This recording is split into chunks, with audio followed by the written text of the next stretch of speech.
Palavra da Verdade. Devocional de 27 de março. A noite da alma. Porque rejeitas, Senhor, a minha alma e ocultas de mim o rosto. Ando aflito e prestes a expirar desde moço. Sob o peso dos teus terrores, estou desorientado. Por sobre mim passaram as tuas iras, os teus terrores deram cabo de mim. Salmo 88, de 14 a 16.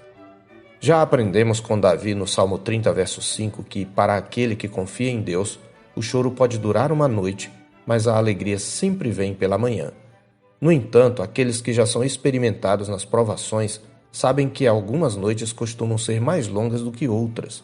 O dia mau, mencionado por Paulo em Efésios 6,13, não necessariamente se refere a um período de 24 horas. Para alguns, o dia mau ou a noite da alma pode durar dias, para outros até meses ou anos.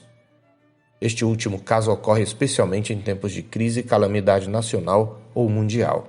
Além disso, ao que parece, alguns servos de Deus neste mundo têm uma vida especialmente recheada de provações. O texto da nossa meditação é um salmo que retrata uma dessas longas noites da alma na vida do servo de Deus. Sua autoria é atribuída a Emã, o Ezraíta, da tribo de Judá, um dos homens mais sábios da sua época, ao lado de seus irmãos Calcol e Darda, cuja sabedoria só foi superada pela de Salomão, conforme 1 Reis, capítulo 4, 31. Trata-se, como ainda diz o cabeçalho, de um salmo didático, embora sua estrutura seja de um salmo de lamento. Portanto, ele foi escrito com o objetivo de ensinar os servos de Deus sobre como enfrentar momentos de trevas, depressão e desesperança. Ao que tudo indica, o salmo narra uma experiência do próprio Emã. Mesmo sendo um dos grandes sábios de Israel, Emã não estava imune a momentos de profunda angústia. Diferentemente dos demais salmos de lamento, este salmo não tem nenhum testemunho ou promessa de livramento, ou mesmo uma declaração de esperança na intervenção do Senhor. Não há luz no fim do túnel. Ao contrário, a última palavra do salmo é trevas. Certamente é o salmo mais triste da Bíblia. O salmista diz ter sua alma farta de males e sua vida se abeirando da morte no verso 3. O que quer que seja que o acometa, seja uma doença física ou uma moléstia da alma, tira-lhe as forças e o faz sentir-se como os que baixam a cova, conforme os versos 4 e 5. Ele vê seu sofrimento como infligido pelo próprio Deus, o que piora esta sensação.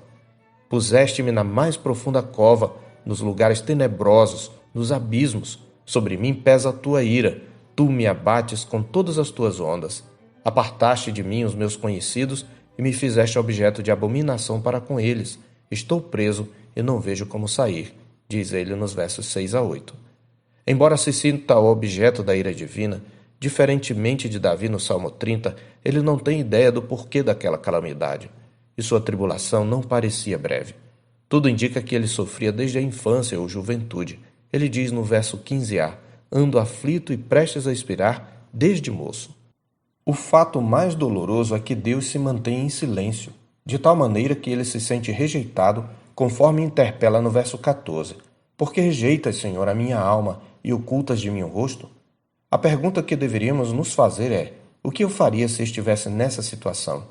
Qual seria a minha atitude diante de uma dor sem alívio e de um sofrimento que meu coração entende ser infligido pelo meu Deus? Com Emã, aprendemos, em primeiro lugar, que o Deus que nos conduz ao sofrimento é o mesmo Deus da nossa salvação. É assim que Emã se dirige a Deus no verso 1, ainda que atribuísse a ele os terrores da sua alma. Ó Senhor, Deus da minha salvação, exclama ele. Por mais que Deus pareça em silêncio, por mais que lhe pareça que ele o colocou na situação angustiosa, é somente esse Deus que pode livrá-lo. Em segundo lugar, quanto mais Deus fica em silêncio, quanto maior for a sensação de estar sob o peso da sua mão, tanto mais devemos nos aproximar dele, e não o contrário, como fazem alguns. Emã clamava dia e noite, conforme o verso 1. No verso 9 ele diz, os meus olhos desfalecem de aflição, dia após dia venho clamando a ti, Senhor, e te levanto as minhas mãos. E ainda no verso 13, mas eu, Senhor, clamo a ti por socorro, e antemanhã já se antecipa diante de ti a minha oração. Nossa inclinação natural, quando pensamos que Deus nos abandonou, é nos afastar dele e desanimar de buscá-lo. No entanto, aquele que compreende quem é Deus, quanto mais vergado sob o peso do seu silêncio, tanto mais o buscará. Na verdade, embora Deus possa nos fazer passar por aflições para que aprendamos seus decretos, seu silêncio não significa que ele nos abandonou. Seu silêncio prova nossa fé e nos ensina a perseverar, mesmo quando não vemos suas respostas. Isto é sinal do seu amor. Podemos até expressar o sentimento de abandono na oração, como fez Emã, desde que não percamos de vista que Ele é o Deus da nossa salvação. E precisamos ter em mente que Deus, o Senhor, não rejeitará para sempre, ainda que entristeça alguém, usará de compaixão segundo a grandeza das suas misericórdias, porque não aflige nem entristece de bom grado os filhos dos homens, como reconhece Jeremias em Lamentações 3, 31 a 33. De fato, apenas o Filho de Deus foi abandonado, provando da rejeição do Pai, para que todo aquele que nele crê possa ser amparado e para que naquilo que ele mesmo sofreu, tendo sido tentado, seja poderoso para socorrer os que são tentados, como está escrito em Hebreus 2,18. Então, mesmo no silêncio de Deus, mesmo persistindo a dor, não desista de clamar. Ele é o Deus da sua salvação. Por mais longa que seja a noite, a alegria vem pela manhã. Como disse James Stewart, Deus não zomba de seus filhos com uma noite sem fim. Para cada homem que permanece resoluto enquanto dura a escuridão, surge finalmente a vindicação da fé e a aurora do dia. Eu sou o pastor Marcos Augusto, pastor da Terceira Igreja Presbiteriana de Boa Vista, em Roraima. Tenha um bom dia na paz do Senhor Jesus.